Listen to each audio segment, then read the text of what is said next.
আসসালামু আলাইকুম। আশা করি সবাই ভালো আছেন। আজকে 10ই মুহররম, শুক্রবার।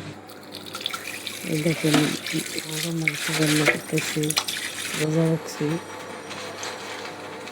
প্রথমে তেল, তারপর দারচিনি, এলাচ, তারপর পেঁয়াজ কুচি, পেঁয়াজটাকে অনেকক্ষণ লাড়াচাড়া দিছি।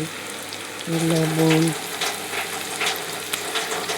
আদা, জিরা, রসুন বাটা, সব বাটা মশলা দিয়ে পেস্টের ভাজা ভাজা করছি। রসুন বাটা দিচ্ছি, দিয়ে ভাজা ভাজা করে মাংসটাকে ডাইলে দিচ্ছি।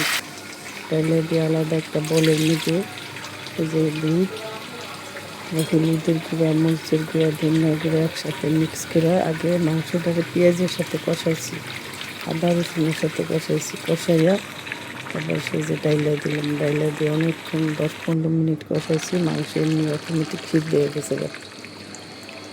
আর ভিডিওটা ভালো লাগলে লাইক কমেন্ট শেয়ার করবেন। যারা নতুন আছেন তারা সাবস্ক্রাইব করবেন। আজকে আর বেশি কথা বলবো না, কারণ রোজা। প্রথম ভিডিওতে দেখছেন যে ভাত খাইতেছি, এটা ইফতারির পরে ভাত খাইতেছি, কারণ আজকে অনেক প্রচণ্ড গরম।